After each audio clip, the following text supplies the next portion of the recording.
کاش کے بندے بھی اس کی طرف متوجہ ہوئیں اور اس سے دعاؤں کو مانگنا سیکھیں۔ دعا کے مانگنے کے کچھ آداب ہیں۔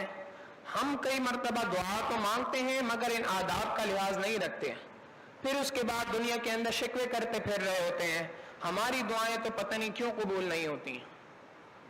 دعا کے مانگنے میں پہلا ادب یہ ہے کہ انسان دل کھول کر اپنے پروردگار سے مانگے، مانگنے میں کمی نہ کرے۔ آج عام طور پہ ہم مانگنے کے اندر کمی کر لیتے ہیں۔ ایک کمی تو یہ ہوتی ہے کہ ہم دعا مانگتے ہی نہیں ہیں، اور ایک کمی یہ ہوتی ہے کہ اگر دعا مانگتے بھی ہیں تو اس کا انداز مختلف ہوتا ہے۔ یا اللہ میری عمر فلاں شخص کو لگا دے۔ بھائی اللہ کے ہاں کوئی بجٹ کی کمی کا مسئلہ تو نہیں ہے کہ یہاں سے نکالیں گے تو پھر کسی جگہ پہ لگائیں گے۔ آپ یوں دعا مانگیے کہ اے اللہ فلاں کی عمر میں برکت عطا فرما، اللہ تعالیٰ عمر میں برکت عطا فرما دیں گے۔ کئی مرتبہ انسان دعا مانگتا ہے، یا اللہ میری اولاد نہیں ہے بس مجھے ایک بیٹا عطا فرما، کچھ بھی ہو جائے بس مجھے ایک بیٹا عطا فرما۔ جب یہ دعا مانگیں گے تو ہو سکتا ہے کہ بیٹا تو عطا ہو جائے مگر ساتھ میں بیوی نافرمان ہو جائے، کیا پتا وہ بیٹا تو ہو جائے مگر وہ ایمان پر باقی نہ رہے۔ تو اللہ رب العزت سے دعا کا یہ طریقہ نہیں ہے کہ بس مجھے ایک مرتبہ بیٹا عطا کر دے، یا اللہ مجھے صحت و عافیت کے ساتھ، سلامتی کے ساتھ، ایمان کے ساتھ نیک صالح اولاد عطا فرما۔ یہ اللہ سے مانگنے کا طریقہ ہے۔ تو دل کھول کر اللہ رب العزت سے مانگنا ہے۔ ہمارے حضرت فرماتے ہیں کہ ایک مرتبہ میں ایک مسجد میں بیٹھا تھا، وہاں پہ ایک شخص نے زور سے دعا مانگی، یا اللہ دے مجھے 50 کروڑ روپیہ۔ فرماتے ہیں کہ جب اس نے یہ بات کہی تو برابر والا پریشان ہو گیا، اس نے کہا اتنے مانگتے ہو؟ انہوں نے کہا کہ بھائی آپ سے نہیں مانگے، آپ سکون میں رہیں، میں نے اپنے پروردگار سے مانگے ہیں۔ حقیقت بھی یہی ہے کہ انسان اللہ رب العزت سے جب مانگے تو یہ نہ دیکھے کہ کتنا مانگ رہا ہوں، یہ دیکھے کہ اس پروردگار عالم کی شان کتنی بڑی ہے، اس کو دیکھ کر مانگے، دل کھول کر اللہ رب العزت سے مانگے۔ فقیر جب کبھی کوئی بڑا دروازہ دیکھتا ہے تو ہمیشہ اونچی صدا لگایا کرتا ہے۔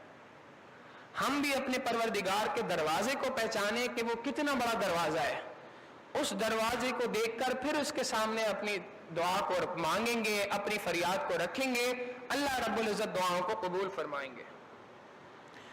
دوسرا ادب دعا کا یہ ہے کہ انسان یقین کے ساتھ دعا مانگے۔ ہم عام طور پہ دعا تو مانگتے ہیں مگر ہمیں خود اپنی دعا کے قبول ہونے کا یقین نہیں ہوا کرتا۔ جی دعا تو مانگی ہے، پتہ نہیں وہ رب دیتا بھی ہے کہ نہیں دیتا۔ ایک ساتھ تھے، ان کے پر کچھ حالات آ گئے، انہوں نے آگے سے ایک عجیب شکوہ کیا، اور یہ شکوہ کلمات کفر میں سے انسان کے ہے، انسان کو کفر تک پہنچا دیتا ہے۔ کہنے لگے کہ جی آج کل سمجھ نہیں آتی بات، پہلے تو مانگتا تھا، سنتا تھا پر دیتا نہیں تھا، اب تو لگتا ہے سننا ہی چھوڑ دیا ہے۔ تو اللہ رب العزت سے جب مانگے تو یقین کے ساتھ مانگے۔ جب ہمارے دل کے اندر یہ یقین ہی نہیں ہوگا کہ پروردگار دعا کو قبول کریں گے تو اللہ تعالیٰ دعا کو قبول نہیں فرمائیں گے۔ نبی علیہ الصلوۃ والسلام نے فرمایا، اللہ رب العزت فرماتے ہیں انا عند ظن عبدی بی، میں بندے کے ساتھ اس کے گمان کے مطابق کام کرتا ہوں۔ وہ میرے ساتھ ہی گمان کرے گا کہ میں اس کی دعا کو فوراً قبول کروں گا، میں اس کی دعا کو فوراً قبول کر لیتا ہوں۔ وہ اگر اس تذبذب کے اندر ہی رہے گا کہ جو پتہ نہیں میری دعا قبول ہوتی ہے کہ نہیں، میں بھی اس کو تذبذب کے اندر ہی چھوڑ دوں گا۔ تو پہلا ادب تو یہ ہے کہ دل کھول کر مانگیں، اور دوسرا ادب یہ ہے کہ یقین کامل کے ساتھ مانگیں کہ پروردگار میری دعاؤں کو قبول فرمائیں گے۔ علماء نے لکھا ہے کہ دعا کی قبولیت کی 3 صورتیں ہوا کرتی ہیں۔ پہلی صورت تو یہ ہوتی ہے کہ کبھی اللہ رب العزت اس دعا کو من و عن قبول فرما لیتے ہیں، جیسی دعا مانگی ویسے ہی اس کو قبول فرما لیا، یہ پہلی صورت ہے۔ دوسری صورت یہ ہے کہ کبھی کبھار پروردگار عالم اس دعا کی برکت سے کوئی پریشانی، کوئی مصیبت انسان پر آنے والی ہوتی ہے، اس مصیبت کو اس سے دور فرما دیا کرتے ہیں۔ تو یہ بھی کتنی بڑی نعمت ہے۔ کئی مرتبہ ہم سوچتے ہیں کہ جی میں فلاں وقت پر مرتے مرتے بچ گیا، مجھے نہیں سمجھ میں آیا وہ جو ایکسیڈنٹ ہوا اس میں مجھے کس طرح سے اللہ نے بچایا۔ کیا پتا آپ کے کس وقت کی مانگی ہوئی دعا تھی جس کی برکات اللہ رب العزت نے ابھی نازل فرمائی ہے. تو انسان سے پریشانیوں کا خاتمہ ہو جاتا ہے. اور تیسری صورت یہ ہے کہ وہ پروردگار عالم اس دعا کو دنیا میں تو قبول نہیں فرماتے مگر اس کو اس کے لیے ذخیرہ آخرت فرما دیتے ہیں.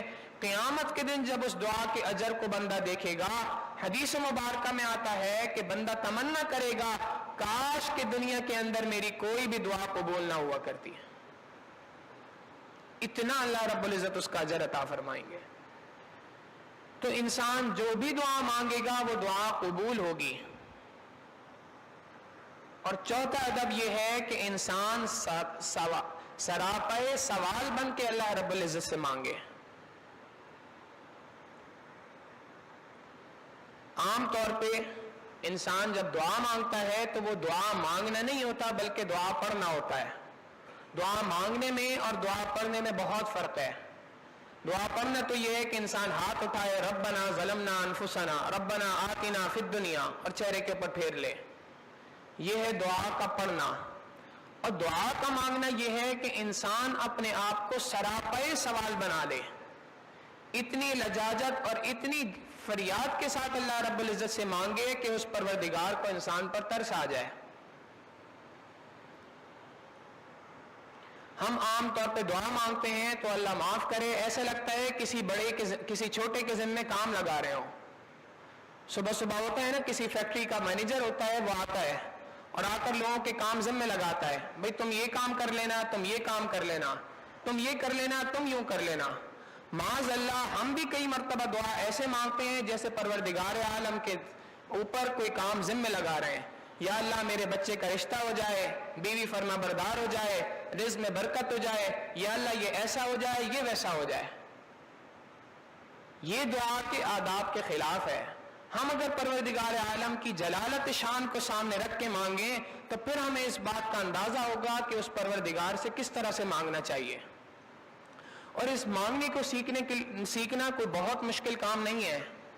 آپ دیکھیں دنیا کے اندر ایک فقیر ہوتا ہے، اس کو چند روپے کا سوال کرنا ہوتا ہے.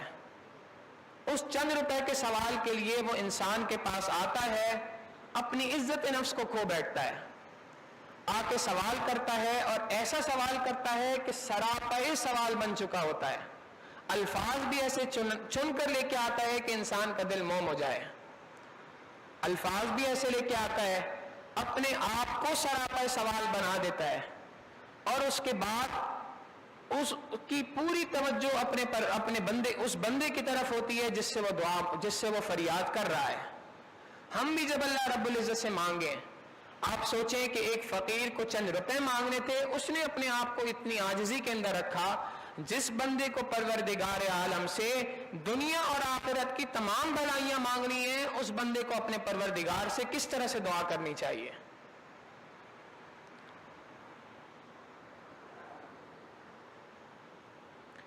ہم کئی مرتبہ دعا کو غفلت کے ساتھ مانگ رہے ہوتے ہیں. دعا آگے مانگ رہے ہوتے ہیں، کبھی ادھر رہے ہوتے ہیں، کبھی ادھر دیکھ رہے ہوتے ہیں. سوچیں ہماری منتشر ہوتی ہیں. آپ سوچیں کہ اگر کبھی کوئی فقیر ہمارے سامنے سوال کے لیے ہاتھ پھیلائے اور اپنا منہ دوسری طرف کر دے، ہمیں کتنا غصہ آتا ہے. اس دربار کے شاہانہ آداب میں سے تو یہ تھے کہ پروردگار عالم کے سامنے جب کبھی کوئی شخص اس طرح سے دعا مانگے کہ دعا کے لیے ہاتھ تو اللہ کے سامنے اٹھائے ہوئے ہو، اپنے چہرے کو ادھر ادھر پھیر رہا ہو، اس کے خیالات دوسری طرف منتشر ہوں. آداب شاہانہ کا تقاضا تو یہ تھا کہ پروردگار عالم اس شخص کو اپنے دربار سے نہ صرف نکال دیتے بلکہ پیٹھ پر ایک لات لگوا دیتے. یہ تجھے میرے دربار میں مانگنے کا طریقہ آتا ہے؟ مگر وہ پروردگار رحیم ہیں اور کریم ہیں، وہ بندے کی دعاؤں کو پھر بھی قبول فرما لیتے ہیں.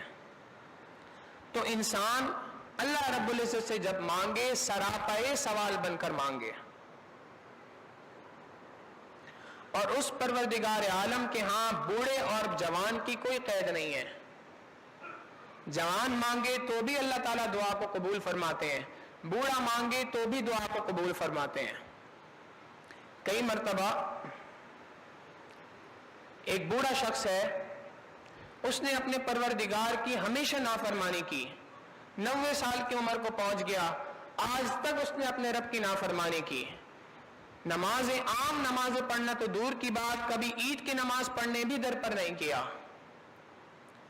اس حال میں جب وہ اپنی عمر کے آخری حصے کے اندر پہنچا، بیماریوں کے اندر گھر گیا، اور اس وقت پر اس کو اس کے گھر والے نکال دیں، اس کے بیٹے اس کے پوتے نکال دیں، ابا جی آپ تو گھر کے اندر کھانستے رہتے ہیں، آپ کی وجہ سے میرے بچوں کے اندر جراثیم منتقل ہو رہے ہیں، آپ اس گھر کو چھوڑ دیجئے.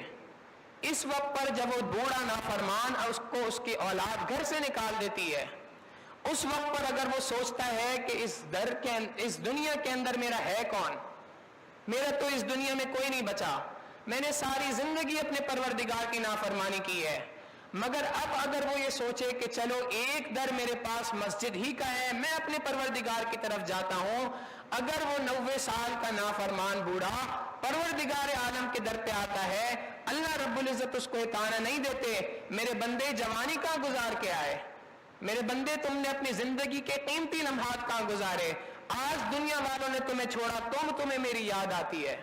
پروردگار عالم اس طرح کی بات نہیں فرماتے، بلکہ وہ یہ فرماتے ہیں میرے بندے میں تو تیری توبہ کا زمانے سے انتظار کر رہا تھا، تجھے یہ بات تو پتہ چلی کہ اس دنیا کے اندر میرے سوا تیرا کوئی دوسرا نہیں ہے، تو میرے در پہ آیا ہے، میں تیری توبہ کو قبول کروں گا، تمہاری حاجات کو پورا کروں گا.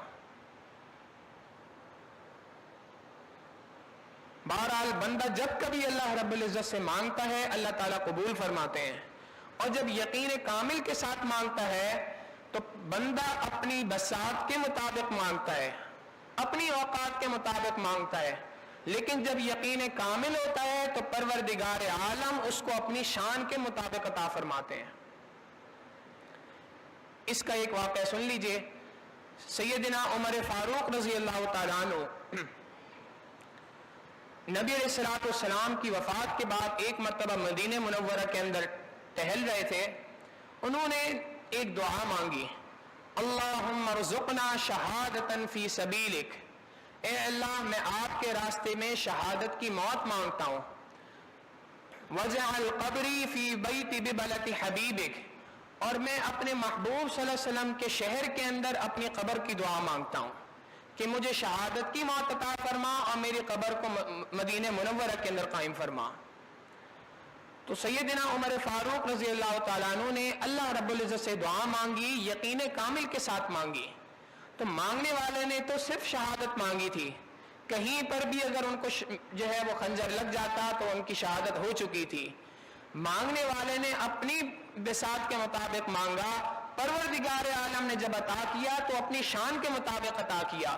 صرف شہادت عطا نہیں فرمائی، ایسی شہادت عطا فرمائی کہ مسجد نبوی کے اندر کھڑے ہیں، محبوب صلی اللہ علیہ وسلم کے مصلی کے اوپر کھڑے ہیں، حالت سجدہ کے اندر ہیں جب ان کو جا کے خنجر لگتا ہے.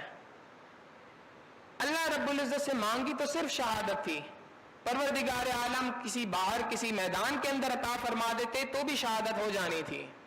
مانگنے والا اپنی اوقات کے مطابق مانگتا ہے، دینے والی ذات ہمیشہ اپنی شان کے مطابق دیا کرتی ہے. پھر انہوں نے مانگا تھا کہ اے اللہ مجھے محبوب صلی اللہ علیہ وسلم کے در کے شہر کے اندر جگہ عطا فرما. اگر ان کو مسجد نبوی کے، اگر ان کو جنت البقیع کے اندر بھی قبر مل جاتی تو دعا تو پوری ہو جاتی، مگر پروردگار عالم کی شان یہ ہے بندہ ان سے مانگتا ہے اپنی اوقات کے مطابق، پروردگار عالم ہمیشہ اپنی شان کے مطابق عطا فرماتے ہیں. اللہ رب العزت نے انہیں اپنے محبوب صلی اللہ علیہ وسلم کا پڑوس عطا فرما دیا. انسان اپنی اوقات کے مطابق مانگتا ہے، اللہ رب العزت اپنی شان کے مطابق عطا فرماتے ہیں. انسان اس یقین کے ساتھ اپنے پروردگار سے مانگے، اللہ رب العزت اس کی دعاؤں کو کیوں نہیں قبول فرمائیں گے. حدیث مبارکہ میں آتا ہے بگڑے بچے کا کئی مرتبہ ماں انتظار کرتی ہے، یہ بچہ مجھ سے روٹ گیا ہے، چلا گیا ہے، میں اس کا انتظار کروں گی. ہم نے کئی مرتبہ واقعات سنے ہوں گے کہ بچہ جوانی کے اندر گھر سے بھاگ جاتا ہے، باغی بن کے چلا جاتا ہے، بڑھاپے کے اندر تک ماں اس کا انتظار کرتی ہے. نبی علیہ السلام فرماتے ہیں کہ بگڑے بچے کا ماں اتنا انتظار نہیں کرتی جتنا پروردگار عالم اپنے بندوں کی توبہ کا اور ان کی دعا کا انتظار فرماتے ہیں. میرا بندہ مجھ سے مانگے گا، میں اس کی دعا کو قبول فرماؤں گا. ہم اللہ رب العزت کے در کو تھام کے رکھیں. آپ یاد رکھیں